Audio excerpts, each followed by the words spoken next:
Assalamu алейкум, урматтуу телекөрүүчүлөр. Айымдар жана мырзалар, интеллектуалдар. Кутмандуу кечиңиздер менен. Бүгүн 28 март 2021 жыл, күнгө жекшемби. ЛТРде кайрадан билерман ордо. Биз бүгүнкү оюнду ачык деп жарыялайбыз. Барыңыздарга жакшы маанай каалап, бүгүнкү эң негизги оюндардын бири болгон акыл таймашына чакырмакчымын. Анткени бүгүн Эмил Бакановдун жогорку лигадагы командасы жазгы сериялардын финалдык туруна жолдомо алууга атсалышат. Барыңыздар билгенде бул команда жакшы көрсөткүчтөрдү көрсөтүп келет. Мен команданы ордого чакырууну баштаймын. Демек, бүгүн 4-тү тур жазгы серияга команда капитаны Эмил Бакан чакырылат.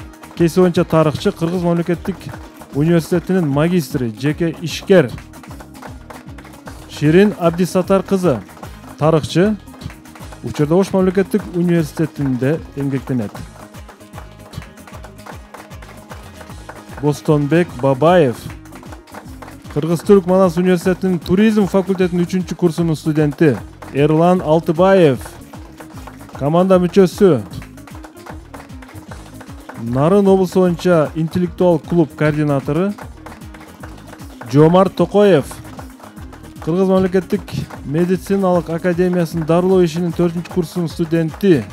Жана Дауд Бекполотов, Кыргыз мамлекеттик медициналык академиясынын студенти, команда мүчөсү, активдүү билермандардын бири. Мына ушул курам, урматтуу телекөрүүчүлөр, бүгүнкү оюнда сиздерге каршы ойнойт. Демек, урматтуу билермандар, дагы бир жолу кош келипсиздер.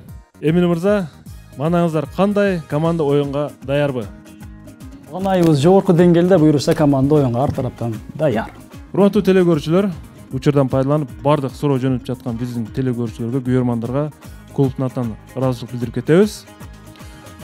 Жаңы кошулган телекөрүүчүлөр биздин даректерди жазып алыңыздар. Алгач эле уюлдук телефондорду колдонуп, Instagram баракчабызга катталыңыздар. Билерман астыңкы сызыкча жана ордо. Мына ошол биздин расмий дарегибиз, биздин профилибизде Билерман ордо логотиби турат көк түстөгү. Мына ошого катталыңыздар, анткени 10 чакты ар кандай баракчалар бар экен. Биздики ушу Билерман астыңкы сызыкча ордо. Facebook'ta Билерман ордо деген биздин дагы бир баракчабыз бар, расмий. Ага катталыңыздар да суроо жөнөтүңүздөр. Билерман чекит ТВ күчүкчө mail чекит тур биздин электрондук дарегибиз. YouTube'да Билерман ордо деп издесеңиздер биздин оюндар чыгат. Жана каттар үчүн Ош шаар Ленин көчөсү 330 Билерман ордо оюна деп суроо жөнөтүңүздөр. Жана биздин өнөктөштөрүбүз менен тааныштыра кетели дагы бир жолу. Барбол биздин башкы өнөктөшүбүз. Барбол адал, таттуу, дайыма жаңы гана сиздерге ширингтерди белек катар берет. Babylon окуу борбору барыңыздарга ийгилик каалайт. Билим алуу жана өнүгүү борбору Секом дагы клубка ийгиликтерди каалайт. Ошондой эле өнөктөшүбүз Актив дизайн, жарнак жана полиграфия борбору. Биз ушул жогоруда өнөктөштөргө баарына чоң ыраазычылык билдиребиз. Анда команда даяр болсо биз оюнду баштадык. Эсеп азырынча 0-0. Биринчи раунд.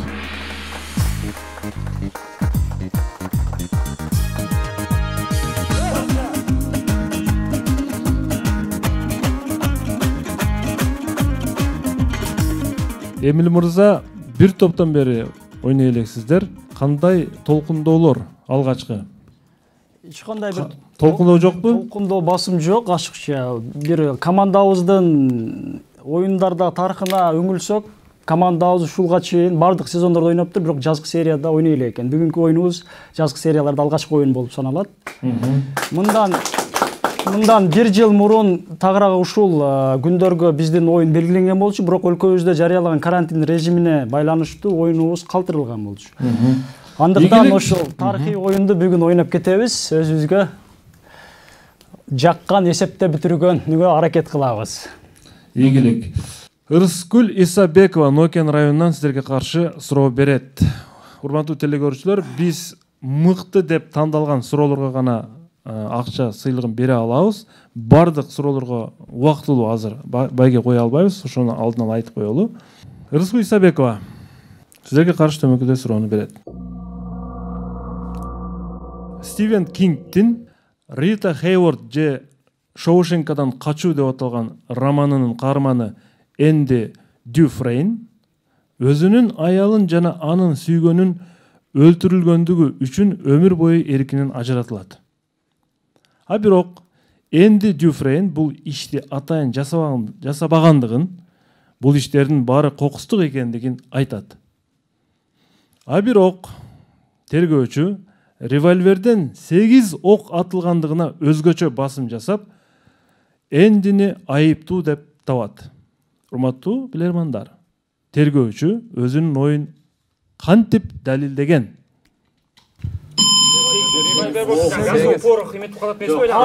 Атылуу жараяны менен эсепке алайлы ошол жерде мисалы 8 ок. Аялын өлтүргөн эмесмин деп.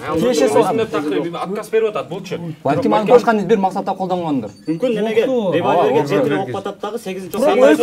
Ал өлтүргөн эмес, жок, өлтүргөн, бирок аны детектив билип атат 8 ок. Жок, мисалы 7 ок иштетилген дагы 8-чи окты атай салып аткан да. Если атканда бирок газовый порох чыккан да, кийимдерине чыга. Мисалы револьвердин өзүнө мисалы 7 ок баткан болсо 8-чи окты атай салып атышы мүмкүн да. Мисалы 1 октучу. Если магазинде стабильный максат болсо. Дагы еще балдар. Ошол эле октордо башка бир Аялын сүйгөнүн бирок өлтүрбөгөн мойнуна албай атат, бирок алдыртып атат. 8 револьверден атылган 8 окту детектив карап, анын мойнуна алдырып атат. 8 ок.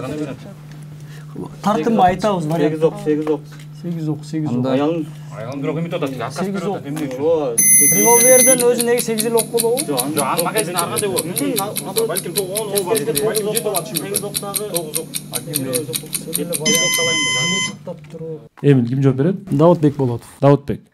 Ошол револьверге 7 ок баткандагы 8-чи окту бул жерде ошол Дюфрейн Карман атайын салып аткан деген жыйынтыкка келген да. Демек 8 ок атылган болсо, револьверге 7 ок батат, 8-си атай салынган, октолуп атылган. Жооп кабыл алынат. Револьверди сиз сүрөтүн тартып көрсөтө аласызбы? Кайсы револьверди элестетип атасыз азыр? Револьвер жана русская рулетка деп коет, ошону ойногон, айлантылып, айлана турган. Барабаны бар. Барабаны бар. Ошону элестетип атасыз. Револьвер. Түшүнүктүү. Мен туура жоопту айтам. Револьвердин барабанына чындыгында 7 эмес 6 эле ок батат. 6 эле ок батат. Тергөөчү 8 ок атылгандыгын аныктап атат. Себеби 6 ок түгөнгөн соң тиги сөөктөрдөн октун изин санап атат да. 6 ок түгөнгөн соң дагы 2 окту салып туруп, Энди Дюфрейн дагы кошумча атканда, экөөнүн биротолон арака өлгөнүнө да ишенбей кайра атып салган байтор кайрадан октогондугун байкаган. Анткени 8 ок ал жерде гильзасы 8 октук чыгып атат. Эми бул жерде Давот мырза револьверге 8 эмес 7 ок батат деп 1 ок айырма менен айтып атасыз. Бирок ошол эле учурда 7 ок түгөнгөндөн кийин 1 окту салып кайрада аткан деп атасыз. Мына маңыздык жактан окшоштук бар, бирок октун өлчөмүндө 1 ок айырма болуп атат да. Бүгүн Семетей Амиралиев себептүү келген жок. Бул жерде кимдер турат? Илгиз Нуристан. Убактылуу магистрдин ролун аткара турган болсо, Нуристан. Урматтуу алып баруучу. Калыс пикириңиз? Менин калыс пикиримде негизинен максаты туура эле да. Себеби ал баары бир 2 окту деле алмаштырып атат, 1 окту деле алмаштырып атат. Эми бул жерде мисалы мен деле револьверди азыр башым чаташып турду, 7 ок беле, 6 ок беле депчи. Себеби ал барабандын айланганда бир аз эме кылып турдум, бирок именно бул Давоттун жооп бергенин мен туура деп эсептейм. Себеби максат аны атты, октун кемчилиги жетпей калды, андан кийин 1 ок менен алмаштырып кайра атып атат. Мен негизи туура эле. Негизи туура эле. Эсеп 1-0. Эсеп 1-0. Команда өзүнүн упайын ачты жана Даутбек билермандар тарапка 1 упай алып келүүгө себепчи болду. Экинчи раунд.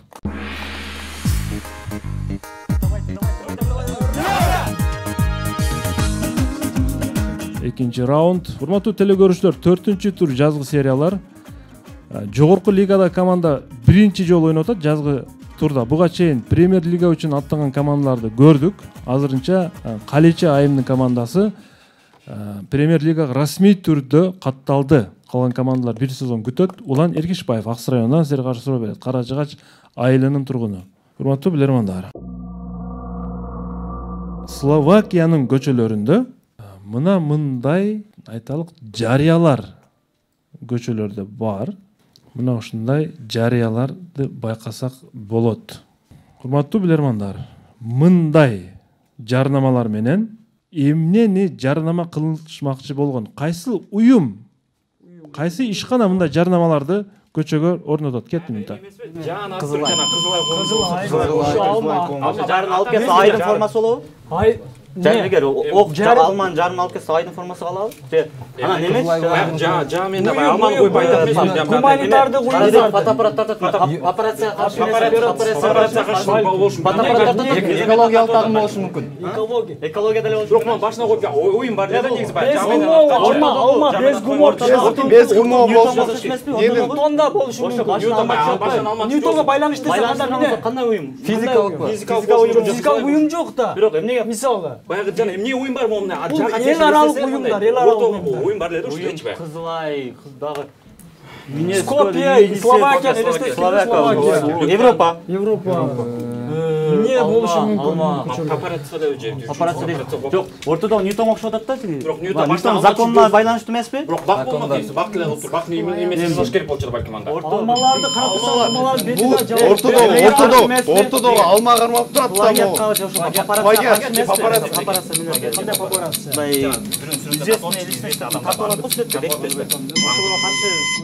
Эмне мырза, убактыны таксактайлы, ким жооп берет? Эрлан Алтыбаев. Эрлан Алтыбаев. Суроодо биз карап мындай жоопко токтолдук. Бул папарация менен алектенген уюм деп ойлоп атабыз. Тагыраагы? Анткени биз бул баягы 3-чү сүрөткө басым жасай турган болсок, бул атайын баягы папарация десек, биз мындай да баягы известный атактуу адамдарды мындай сүрөткө тартып алып интернет жараяндарына жарыялап жиберишет да, мындай жашыруун маалыматтарынчы ошого басым жасадык биз, урматтуу алып баруучу. Жооп кабыл алынат. Белгилүү адамдардын башына алма коюп тартып алуунун кандай зарылдыгы болушу мүмкүн? Адатта алманы кимдер башка коюп атат десе, көзгө атар мергендер адамдын башына алманы коюп туруп, анан кийин өздөрүнүн мергенчилигин далилдейт да, көзгө атарлыгын. Бул Словакиядагы кадимки эле мылтык атуу мектебинин жарыясы болгон, урматтуу билермандар. Мылтык атууга чакырган мектептин жарыясы. Келгиле, мылтык атууну бутага так тийгизүүнү үйрөнгүлө. Эсеп 1-1. Эсеп 1-1. Телекөрүүчү Улан Эргешбаевди биз куттуктайбыз. 3-чү раунд.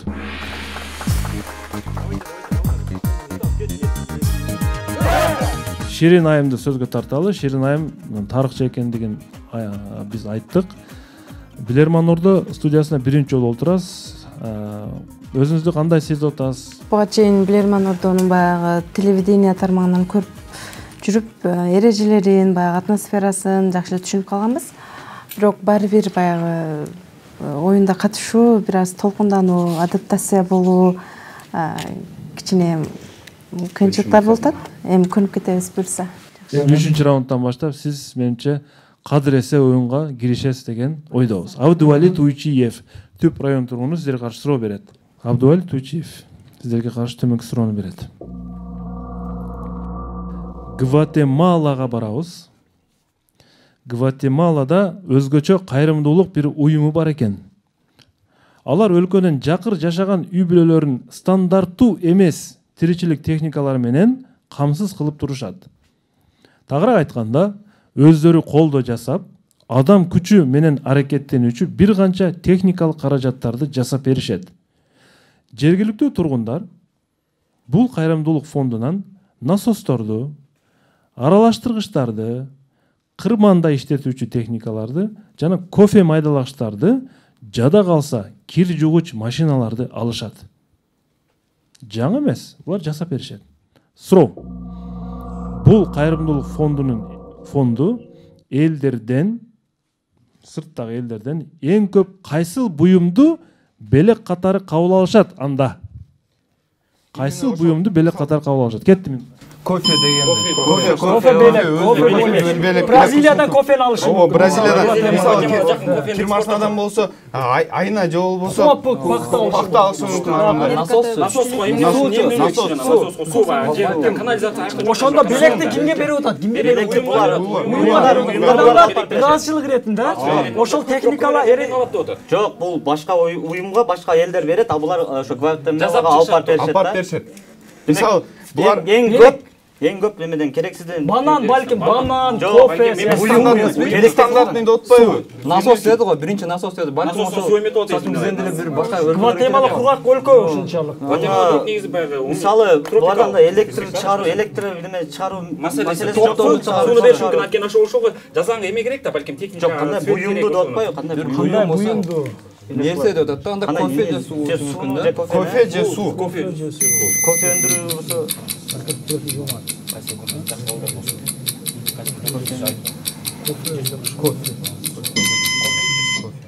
Эмил мырза, ким жооп берет? Жомарт Токоевдон угабыз. Жомарт мырза.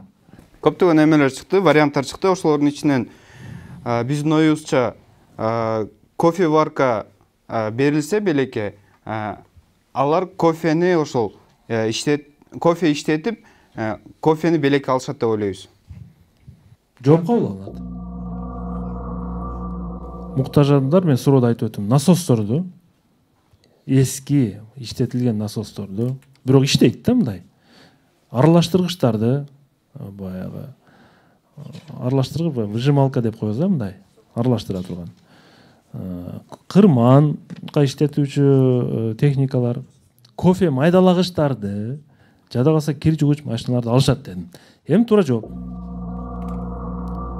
Бул кайрымдуулук уюму адамдардан эски велосипедтерди алышат. Анткени алар жасаган тиричилик техникалары педаль менен айландырып атпайбы? Педаль менен иштегендиги үчүн бардык техникалык каражаттарга булар педаль колдонгон. Элден булар велосипед топтогон. Азырынча эсеп 2-1 телекөрсөлөр пайдасына Абдубалик Туучиев Түп район тургуну телекөрсөлгө 1 упай алып келди. Жана билермандар азырынча 1 упай артта. 4-чү раунд.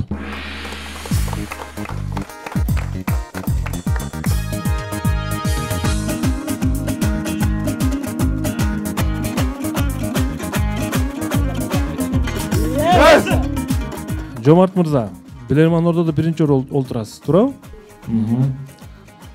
Сиз кесибиңиз боюнча мен азыркы учурда Кыргыз мамлекеттик медициналык академиясынын 4-курстун студенти болом. Дарылоо факультети. Дарылоо факультети. Медицина кызматкерлери өтө керектүү кадрлар экенин биз пандемияда байкадык. Негизи ар дайым эле бул медицина кызматкерлери инсаният үчүн өтө керек.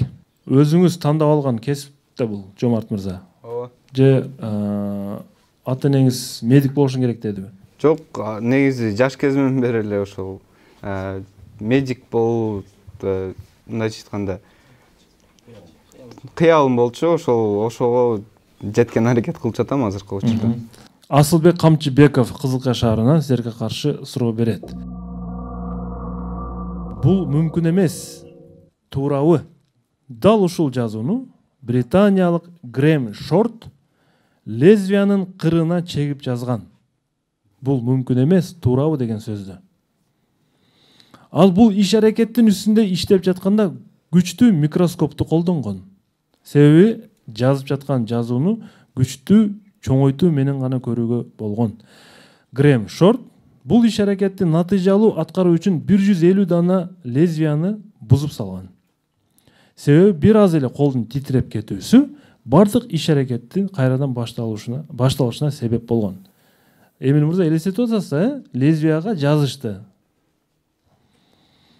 Ошондо Грэм Шорт бир буюмду колдонуу менен бул иш аракетти натыйжалуу жыйынтыктаган. Урматтуу билермандар, Грэм Шорт эмнени колдонуп лезвиянын кырына жаза алган? Лезвияда жок, кол титиреп атат. Аны токтоткон жок. Бул лезвияга байланыштуу. Лезвияны кыймылдатпай жылдыратган бир нерсе. Клей болушу керек. Клеймен коюп турусуна. Кырына жазылды, элестеткенин кырына. Карабайсыздар, бул мүмкүн эмес, туурабы деп атпайбы? Мисалы, жазылбай турган нерсе менен жазган болсун. Жок, туура эмес деп атат. Кадимкилер ручка же бир нерсе болушу мүмкүн. Мүмкүн эмес деп атат. Жок, аны оюп жазат да. Оюп жазат. Ошол оюп жазса, демек лезвияны кыймылдатпаган же колун кыймылдатпаган нерсе керек да? Кырына элестетиле, кырына. Өтө назик иш да, өтө назик иш. Циркулдер менен кичинекей тутусун. Циркулдан кармалды. Ошол принцип го дейм менин оюмча. Принцип же циркуль. ал концентрацияны же баягы Кытай Түркменде баягы таякчалар бар китайский палочка балким 2 жа мындай эме туруп. Анчалык катуу бармайт деген. жок немеге концентрация неме Концентрацияны бирде 2 жактан эме равновесияны сактайт да балким. Кытай таякчалар Кытай тамак жеген таякчалар. Мисалы мону карасаңыздар, мисалы мондай лезвие турат. Бул жердечи, лезвие турганда ал басып атканда басканда сынып кетип атпайбы? Сынып кетип атат. Ошон үчүн астына анан чекелерине бул жака коюла турган. Клей менен катырып. Ошо айтат лезвияны кыймылдатпай турган. оттун жардамы менен. Эмин мырза, Бул ошо жазып аткан каражатты кыймылдатпай кармай турган темир клей ошо лезвияны ордунан козголбой тургандай кылып кармай турган бир каражат.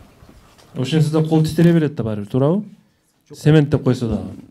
Бул жерде лезвияны бирок бул лезвиянын көп лезвиялар иштен чыккандыгы жөнүндө айтылып атат да. Ошондон кийин анан ишке ашкан да, ага чейин лезвие бракка чыккан. Ошондо сиздин жолуңуз кандай болду Эмин мырза? Ошо клей каражаты, темир клей болчу. Лезвияны катырган. Лезвияны катыруу үчүн клейди колдонгон. Жооп кабыл алынат. Бул жерде Давыт мырза менен Жомарт мырза отурат, келечектеги чоң врачтар. Мониторго мен Грэм Шорттун иш аракетинен бир моментти көрсөтүп атам. Стетоскоп турат, мунун кулагына фонендоскоп деп да айтабыз. Бул жүрөктүн пульсун текшерүүчү аппарат. Туурабы Жомарт мырза? Кол эмнеге титирейт десе, кол жүрөктүн согушунун аралыгында титирейт. Мисалы үчүн, айталык 1 минутада 70 жолу сого турган болсо жүрөк, 70 жолу кол берет да баягы жүрөк. Бул кандай амал кылган дей турган болсок, бул 1 секунда менен 2 секунданын ортосундагы токтоп турган аралыкта бул жазып аракет кылган, урматтуу Эмин мырза. Жүрөк соккондо токтогон, кайра болгон токтоп ушинтип отуруп, бул акыры максатына жеткен. Силерге жазуусуна көрсөтүп коеюн мен. Nothing is impossible. Бул мүмкүн эмес. Мына ушинтип фонендоскоптун жардамы менен жүрөк токтоп турган учурда киймелеп отуруп эптеп жазган. Эсеп 3-1. 5-раунд.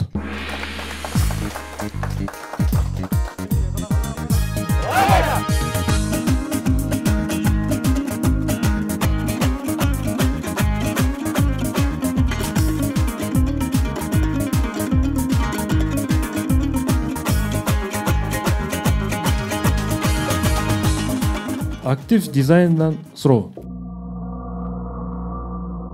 Урматтуу билермандар, футболго кызыгасыздарбы? Давытбек. Албетте. Футбол оюндарында көптөгөн аталыштар бар. Алардын бири плей-офф. Давыт, туурабы? Плей-офф аталышы.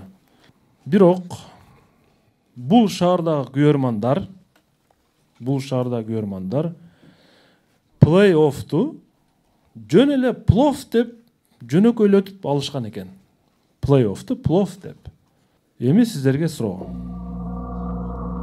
Россияда өткөн футбол боюнча дүйнөлүк чемпионаттагы кайсыл шаарда плей-офф башталган? Аны эмне үчүн ал жердегилер плов деп койду? Кеттим. Санкт-Петербург мисалы бар Позна. Элестеткиле кайсы городдордо өттү чемпионат? Казанда болду. П аталыштагы шаар. Перм, жок, Пермде болду. Казанда болсо, Казанда плов бар дегенде маани эмеспи бул жерде? Жок, аталышын эле таппайлы. Позна, жок, Познанда болду.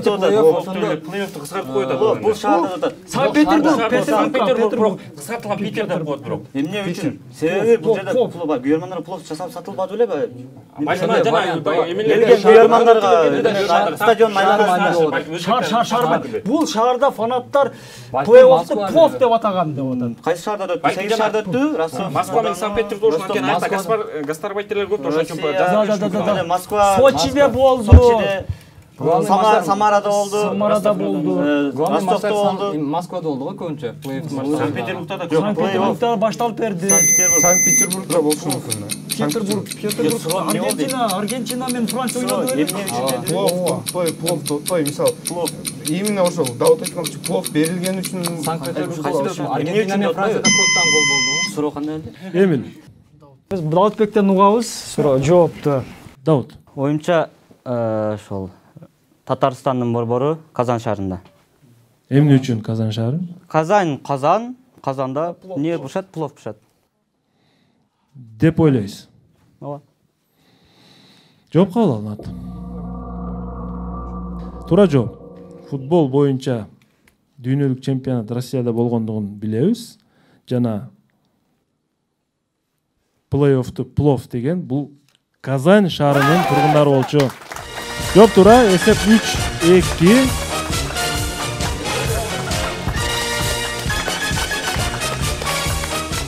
Алтынчы раунд.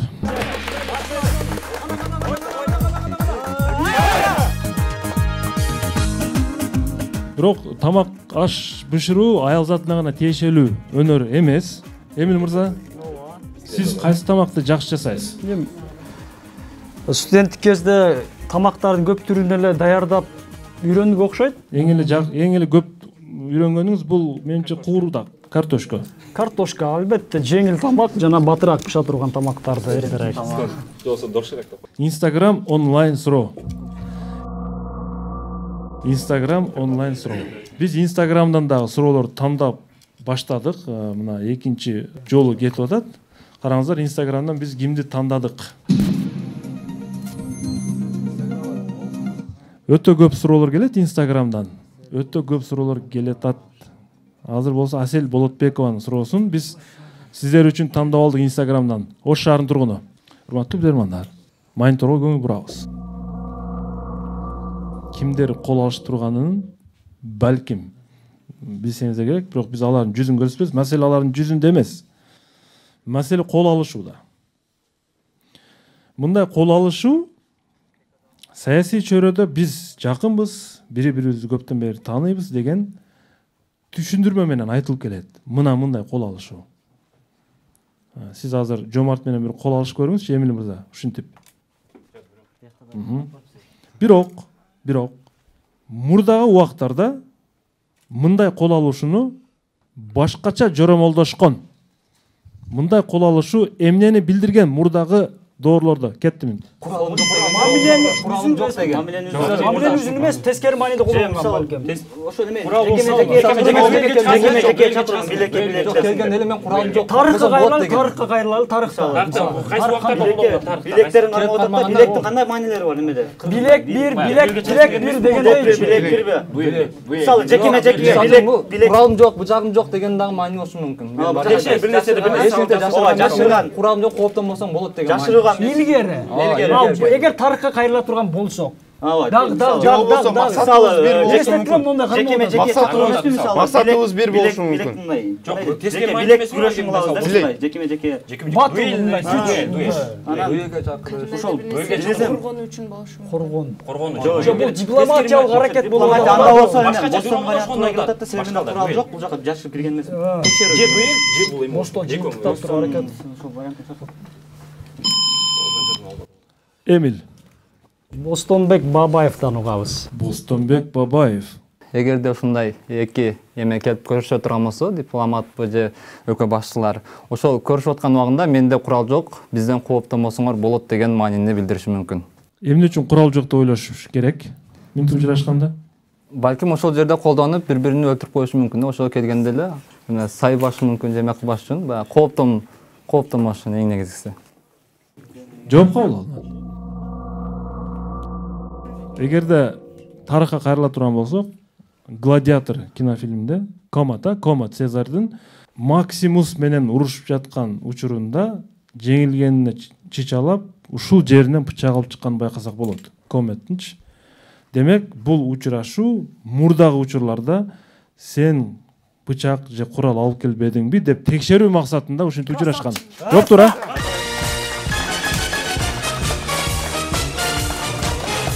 Эсеп 3-3. 7 раунд.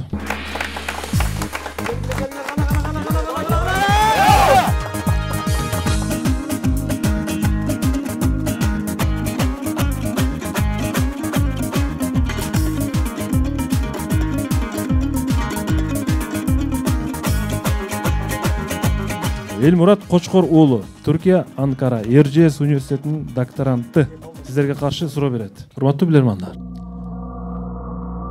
Ме организмдеги эң кеч жетилген орган катары эсептелет. Эрлан мырза. Ошон менен эле бирге мээнин ичиндеги бөлүктөр дагы ар кайсы убакта жетилет. Мисалы, көрүү, угуу, даам сезүү же коркуу, кубануу сыяктуу негизги функцияларды жөнгө салган бөлүктөр эртерээк жетилет. Мээде ушундай бөлүктөр булар эртерээк жетилет. Бирок мээнин ичиндеги префронтал кортекс деген бөлүк бар. Балким Даут мырза менен Жомарт мырза билеби билбейби бул маселени? Ал эң кеч жетиле турган функция экен. Префронтал кортекс. Бул бөлүктүн жетилүү убагы 25 жашка чейин созулат экен, Жомарт мырза. Эми сиздерге суроо. Префронтал кортекс кишинин кайсы өзгөчөлүгүн жөнгө сала турган мээнин бөлүгү? Кетти минут.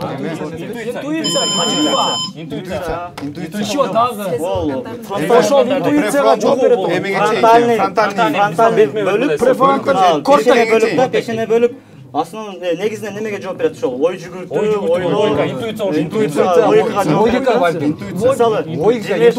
интуиция бирок ошо. Ооба, 25 жашка да бул өзү калыптанат экен. Ооба, демек бизге берип атканына караганда демек байланышы деле логика же интуиция.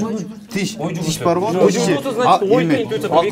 Акыл азуучу, акыл азуу чыкканда ошол өсүп чыгышы мүмкүн да. Демек ошого менен байланышы бар. Балдар караштагы бул ушул бөлүк кеч жетилет экен. Бул 25 жашта. 25 жашта калыптанат адам калыптанат ошол. Акыл, аңсезим, ой жүгүртүү. Балким интуиция же логика экөө башка да. Бирок бизге тиешелиги логика, логика. Логикага жооп берет.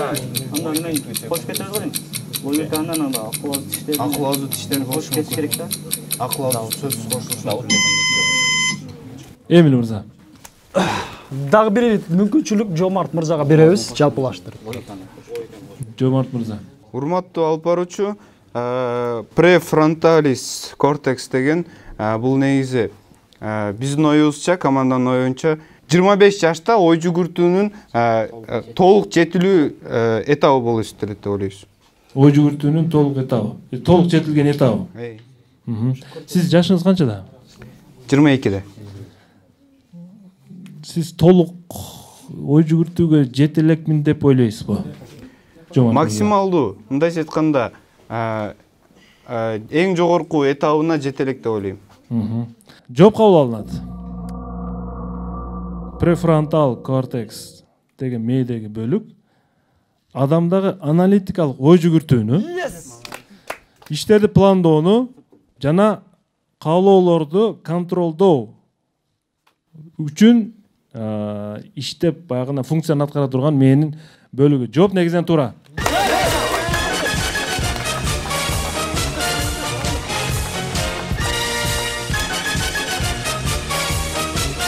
Адам бир нерсеге анализ жасап, ой жүгүртүп пландаганны билесиздер, жаш кезде пландай албайт да, көрсө ушул мээдеги бөлүк өөрчүй элек болот экен да адамда. Эсеп азыр 4-3 жана билермандар 1 упай алдыга чыкты. 8 раунд. 8 раунд. Студиябызда Ош шаарынын жаштар иштери боюнча комитетинин төрагасы Изатбек Беркмаматов турат. Изатбек мырза, кош келипсиз. Саламатсыздарбы, урматтуу билермандар, урматтуу бүгүнкү ишчанага катышуучулар, урматтуу телекөрүүчүлөр. Бүгүн ушул Бишкек шаарынан жаштар келип, билерман ордо оюн ойноп атканы бизди абдан кубандырат. Кош келипсиздер. Бүгүнкү оюнуңуздарга ийгилик каалайбыз. Жана ошондой эле ушул жаштардын интеллектуалдык деңгээлин көтөрүп, жаштарды өстүрүүгө чоң салым кошуп келген ушул ЛТРдин эмгек жамаатына жана Талант агайыбызга терең ыраазычылык билдиребиз. Бүгүн ушул Ош шаардык жаштар иштери боюнча комитетинин атынан ушул мыкты оюнчуга атайын акчалай сыйлыгыбызды даярдай келгенбиз. Андыктан мыкты оюнчуларга ийгилик. Чоң рахмат. Сиздерге да ийгилик. Нураида Баетова Ош шаарынын тургуну сиздерге каршы суроо берет. Урматтуу билермандар. дүйнөдө эң мындай ылдамдык боюнча жаныбарларга булар гепард, ал эми эң жай жүрө турган бул ташбака деп айтабыз. Ушундай жаныбарлар да бар, алардын тездиги шартына карап өзгөрүп турат. Ал жаныбар үйүнөн чыгып бара жатканда тездиги саатына 60 километрге чейин жетет. Ал эми үйүнө кайтып жатканда саатына 25 километрди гана түзөт тездиги. Урматтуу билермандар, булар жүздөгөн километр узактыкка чейин учуп барат. Кайсыл жаныбар жөнүндө сөз кетип жатат? Кеттим. Бар да демек. Кайра кайтып келип атып оор болот. Же курсагын тойгозсаң, курсагын тойгозуп кет. Жана эмеспи? Куш учат деп атат. Куштун ичинен эле таап алып. Чайкалар эмеспи, мисалга, балыкты жутуп алатпы? Болушу мүмкүн. Караңла балдар. Үйүнөн чыгып атканда саатына 60 километр тездикте. Ал эми үйүнө кайтып жат 25 километр. Урамга азайып атат. Бүркүт. Неге бүркүт? Мисалы, ол алып кайта үйүнө? Же эми анчалык алыска кетпесе керек го дейм, 60 километр. 100 километрге чейин излейт. Жок, учат турган. Учат. Калибри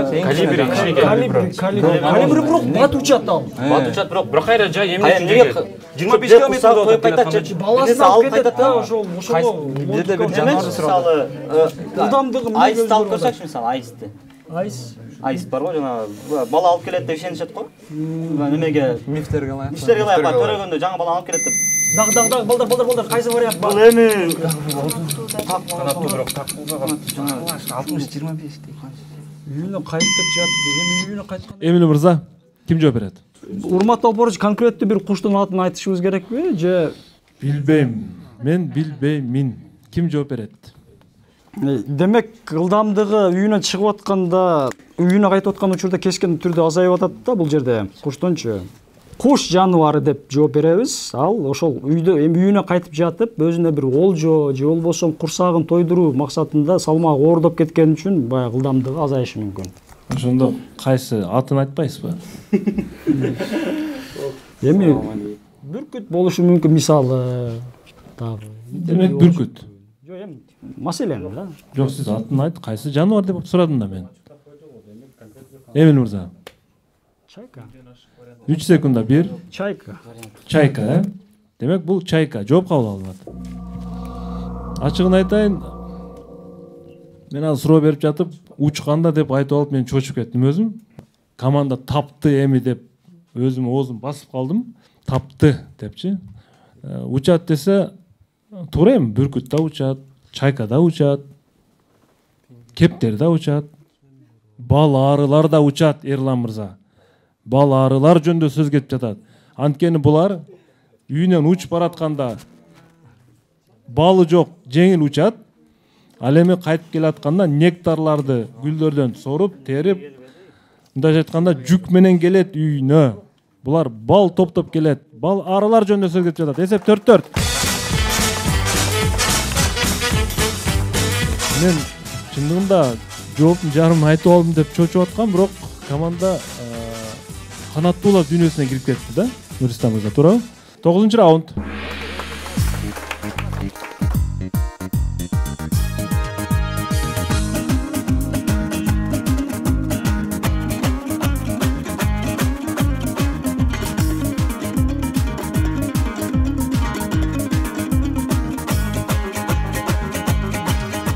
Чыңгыз Ысманов Түркиядан. Секом бул суроого сыйлык коюп берет. Чыңгыз Ысманов, Түркия, Анкара шаары. Мен суроосун окуйм. Бул кулчулук жөнүндө экен бул суроо. Демек, мурунку доорлордогу жашаган адамдарга байланыштуу.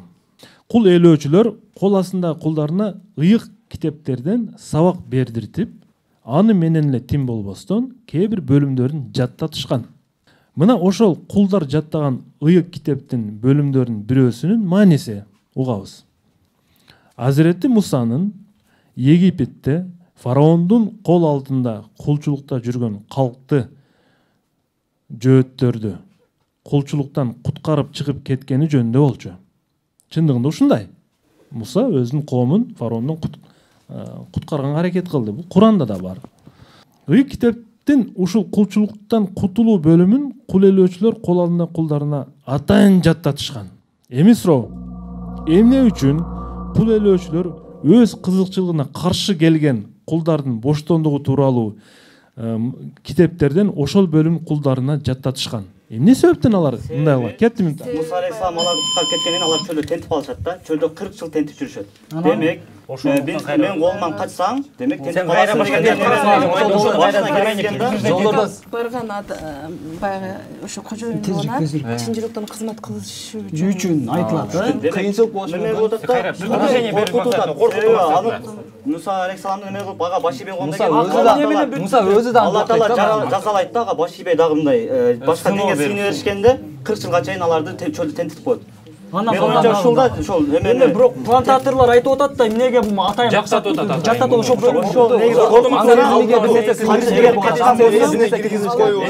психологиясын даярдаш. качкан болсо демек бизди аны куткарган болсо бизди ким куткарат деген сыяктуу эмелер болушу мүмкүн да.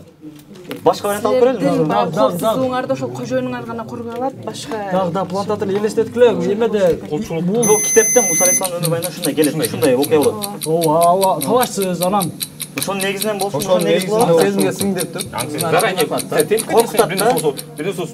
40 жыл анчалык өмүрүң бар. Эмил мырза. Дауыт Бекболотовго өңүлө жооп берет. Дауыт Бекболотов. Урматтуу алып баруучу, жакында эле ушул Муса алейхисаламдын өмүр баянын окуп чыктым эле. Анан ал жерде ушул сиз айтып өткөн бөлүм бар. Муса алейхисалам фараондун кол астындагы өзүнүн ошол Иерусалим элдерини куткарып чыкканда, Израиль балдарынычы. Анан куткарып чыккандан кийин алар чыгып кетип чөлдө бизге башка кудай жасап берем дейт да. Андан кийин аны кудай ага жини келет дагы 40 жылга чейин чөлдө тентитип коет да. Ал эми буну ошол эми кулдардын аң сезими бир аз эмерээк болгон үчүн кожоюндары буну коркутканда, демек менен качсаңар силер тентип калышыңар мүмкүн чөлдө. Кыйналасыңар, өзүңөргө эле кыйын, ошон үчүн качпай иштегиле дегендей. Улардын кандайдыр бир деңгээлде аң сезимине ошо коркутуу сезимин киргизип койгондо ушул китепте далил бар дегендей кылыпчы. Жооп ошол. Жооп кабыл алынат. Дауыт мырзанын жообунда Муса пайгамбар жөнүндө да мисалды айтып өттүңүз. Сиз айттыңыз 40 жыл тентип кеткен дедиңиз, туурабы? 40 жыл тентип кеткен дедиңиз.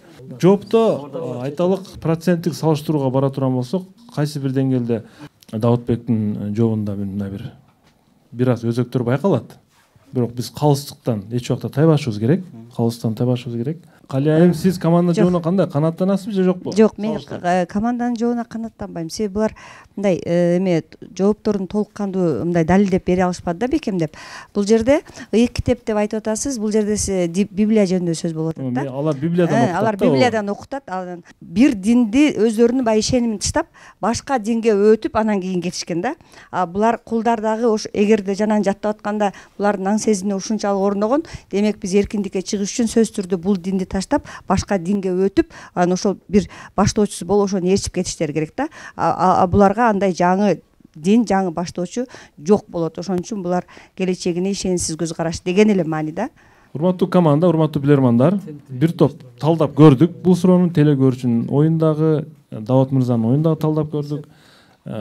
Азирети Муса тууралуу сөз айтылганы менен бул жерде Азирети Муса сыяктуу пайгамбар куткармайынча сиздер сабыр кылышыңыздар керек деген психология жатат түпкүрүндө. Бул раундду телекөрүүчүлөргө ыйгарабыз. Калыстык үчүн эсеп 5-4. Чыңгыз Усманов Түркиядан суроо жөнөткөн. Суроо өтө философия дагы бар арасында, бирок тарыхтык чындык дагы бар суроодо. Эсеп 5-4, азырынча телекөрүүчүлөр бир упай алдыга чыкты. 10-чу раунд.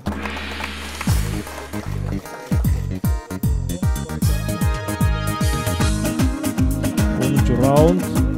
Урматтуу телекөрүүчүлөр, жазгы серия 4-чү тур. Эмил Баканов финалдык оюнга ат салышып жатат. Ботокөз Жакып кызы Талас шаарынан. Урматтуу билермандар.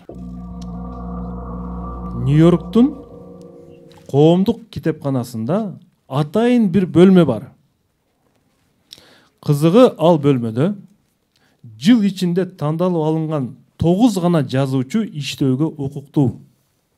9 гана жазуучу иштөөгө укуктуу. Алар 1 жыл ичинде толук жымжырттыкта иштешет. 9 жазуучу. Бул үчүн аларга эң мыкты шарттар түзүлгөн. Демек ошол жерде мындайча айтканда жашайт да алар. А бирок ага карабастан жазуучулар көп учурларда ашыкча бир ызычуулар, ашыкча бир нерселер аларга тоскоолдуктарды жаратып жаткандыгын белгилеп, китепкананын жетекчилигине нааразычылык билдиришкен. 9 жазуучунун кимдир бирөөлөрү да айталык ичинен. Эми сиздерге суроо. Жазуучулардын тынчтыгына алардын ичинен кимдер тоскоолдук жаратышы мүмкүн? Анда кетти мен. Коңуруктаткандар, коңуруктаткандар. Тогузун эле ичине. Ошо коңуруктаткандар, бир жыл бою эме эмгектенишет. Мектепте окуп атканда мисалы үчүн бир жерде иштеп атпайбы? Үн чыгарып окугандар болушу мүмкүн. Коңур эми бир анан эмес кабыл алсалар кандай да кепилдилер. Мисалы үчүн бир күндө 24-төн 8 саат уктап турган болсо 16 саат иштейт да. Ошондо мисалы үчүн үн чыгарат. Китеп барактагандарчы, мисалы көп барактаганда үнүн чыгарат. Дагы кандай барат? Коңурук ошо үнүн чыгарып окугандар арасынан болушу. 9-дун ичинен эле табай эле жазуучулар адамдагы өзгөчөлүктөр. Жаныбарлар болушу мүмкүн. Мисалы кышкандар жадам жок, ал библиотека эмес. 9 эле жазуучунун ичинде. Үн чыгарып окуган. Балким эки жакын дос болсо бири менен башка бир маекке кирип кететтир. Жымжырт иштеш керек. Жымжырт иштеш керек, бирок кимдир бирөө ичине бирөөсү бузуп коет чындыкты. Мына мисалы үчүн окутканда болушу мүмкүн да, жазуучу болуп атышат да булар. Окушат да. Үнүн чыгарып окугандар болушу мүмкүн да. Жазуучу деп атат, жазуучу үнүн чыгарып окубайт. Жазат да. Бирок китепканада ордон алып келет. Эмил мырза. Урматтуу алып баруучу, келиңиз Ордонун жардамына. Алсак. Урматтуу Ордо, командага чын жүрөктөн жардам бергиле. Кетти 20 секунда.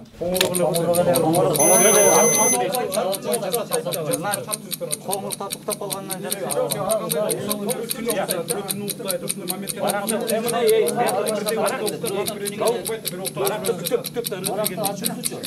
Мисалы китеп ачыра койгон эле, бирок жазуучу болсо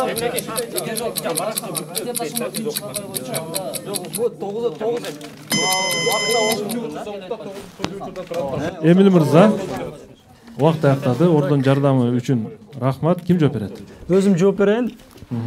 Так, талкуу жараянында да команданын ичинде бир вариант чыкты эле. Анан ошол вариант Ордодо билермандарда да чыкты.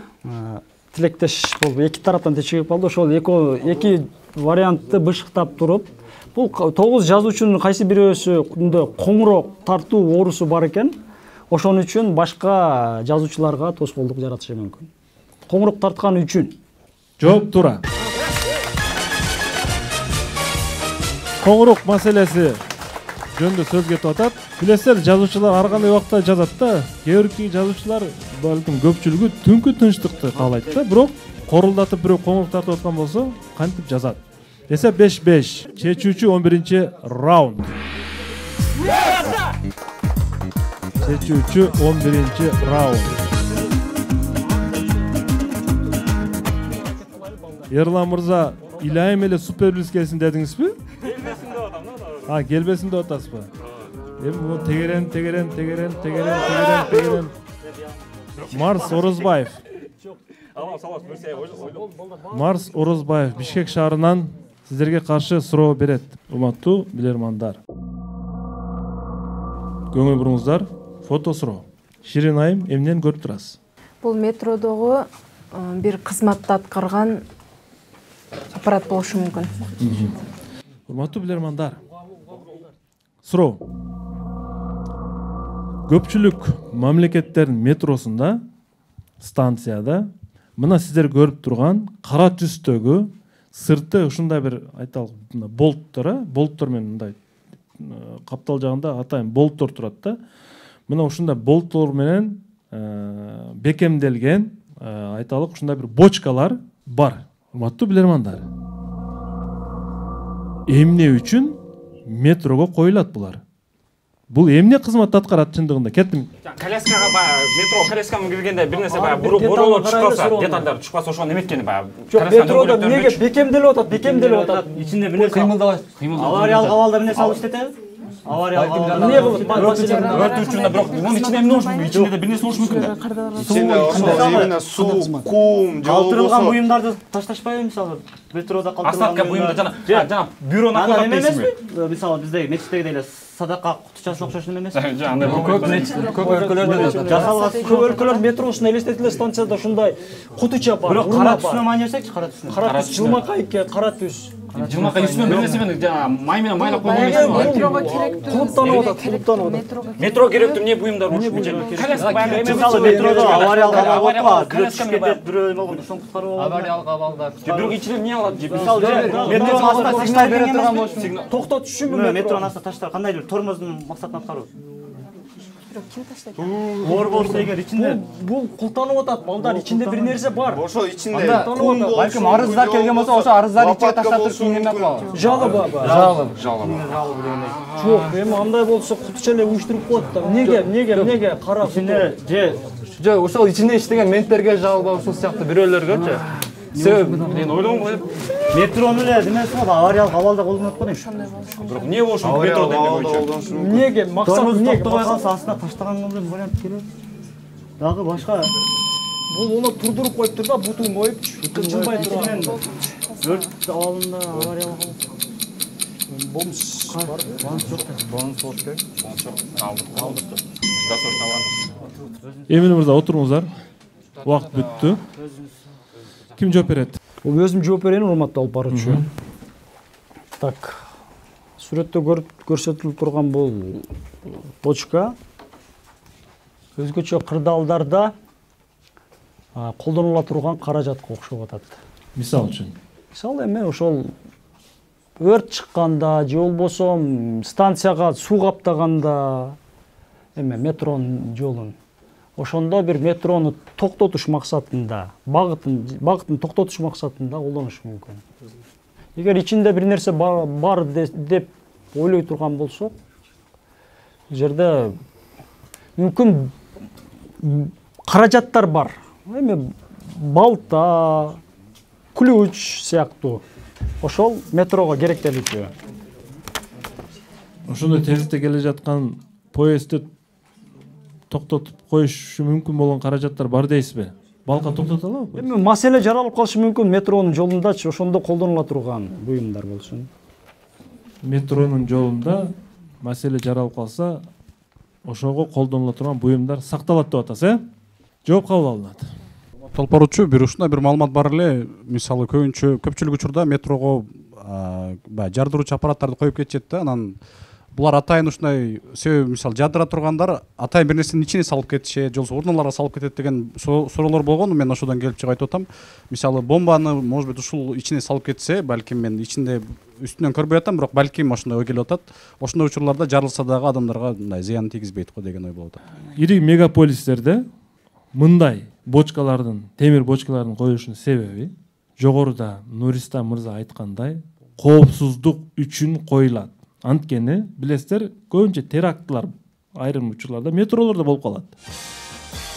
Мындай бир шектүү буюмдар байкалса, айталы сумкалар, же болбосо бир кандайдыр бир каражаттар байкалса, ошол метро кызматкерлери алгаш келип ушул бочканын ичине салат. Атайын кызматтар келмейинче, Эмин мырза. Эгерде чындыгында эле жарылуучу каражат болсо, мына ушул бочканын ичине жарылат, бирок бул бочка ушунчалык калыңдык менен жасалган, темирлер менен. Сыртка монтип жарылып кетпейт, бул кармайт. Ошол жарылууну кармай турган бочка. Мына ушинтип жазгы сериялардын 4-туру 6-5 эсебинде бир упай айырма менен тилекке каршы дейбизби, телекөрүүчүлөр тарабына жеңиш менен өттү. Бүгүнкү оюнда кайсы суроону мыкты деп эсептейсиздер? Бебилондун 1000 сом акчасын ошол суроого биз ыйгарабыз. Урматтуу алып баруучу, биз Илгиз мырза менен келишип, баягы лезвиянын учуна жазган эме боюнча ошол инсандын суроосу мыкты суроо деп таптык. Себеби мен да эң көп колдонгон сөзүм бул impossible is possible деген сөз. Мүмкүн эмес нерсенин өзү жок. Себеби караңыз, ошончолук ичке нерсеге талыкпастан канча жолу аракет кылып болсо да ошол нерсени кылып атат. Андан сырткары аны табуу жолун тапкандыгы бул биз өзүнчө бир уникалдуу көрүнүш болду. Ошон үчүн ушул суроону мыкты деп таап атабыз. Демек, бул суроо ээси Асылбек Камчыбеков Кызыл Кыя шаарынын тургуну. Грэм Шорттун лезвияга жазган суроосу тууралуу мыкты деп табылып, демек бүгүн Babylon окуу борборунун 1000 сом акчасы Асылбек Камчыбековго жөнөтүлөт. Куттуктайбыз теле көрүүчүнү. Эми болсо, бул жерден Жаштар комитетинин төрагасы Иззатбек мырзага да сөз берсек. Иззатбек. Дагы бир жолу саламатсыздарбы, урматтуу алып баруучу, урматтуу оюнчулар. Бүгүн абдан кызыктуу жана бүйүр кызыткан оюн болду. Мына Бишкектен келген команда аябай жакшы финалга чейин барды, 5-5 болуп. Бул абдан жакшы көрсөткүч, абдан жакшы ойнодуңуздар. Ошондой эле бүгүн ушул жанакы эки президенттин кол алышып учурашканы жөнүндө суроону тапкан Бек Болсун Бостонбек деген жигитке ушул Ош шаар Жаштар комитетинин акчалай сыйлыгын берип коюу уруксат этиңиз. Бостонбек Бабаев кол алышып учурашуу тууралуу суроону туура жооп берди жана шаардык Жаштар комитетинин атайын сыйлыгына ээ болду. Куттуктайбыз Бостонбек мырза. Жана Секомдун да акчалай сыйлыгы бар. Бул команданын бир мүчөсүнө ыйгарылыш керек. Демек, мен ойлоймун бүгүнкү оюнда жалпы эле ушул команданы жетектеп, командада өз да пикирлерин айтып, Эмил Баканов мырзага дагы биз ушул Секомдун аз да болсо акчалай сыйлыгын ыйгарып койсок, кабыл алып коюңуз, Эмил мырза. Мен бул сыйлыкты урматтуу алып сөз берем. Мен бул сыйлыкты ушул оюнда сертификатпы? Сертификат, ушул сыйлыкты мен эмемде ушу Дауд Бекболотовго тапшырып койсок капитан.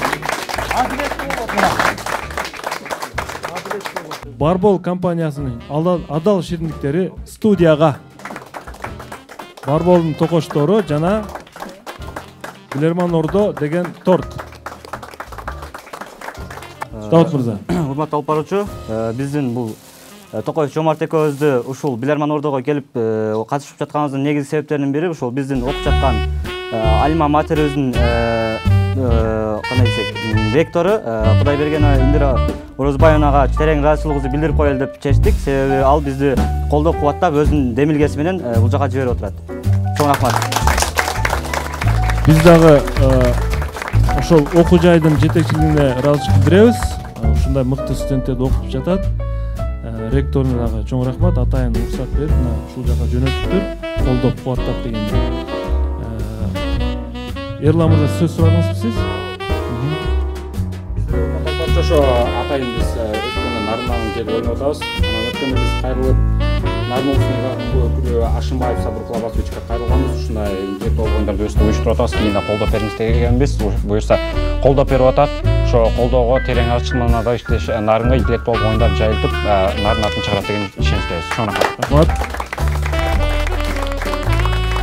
Эми бул оюн, урматтуу билермандар, бул оюн командага чоң рахмат. Бизди YouTube порталынан да Билерман Ордо деген оюндарды жүктөйбүз. Көрүп алсаңыздар болот. Билеги күчтүү дили жыгат, билими күчтүү имни жыгат. Көрүшкөнчө ассаламу алейкум. Чоң рахмат. Техникалык топко, операторлорго, режиссерго чоң рахмат.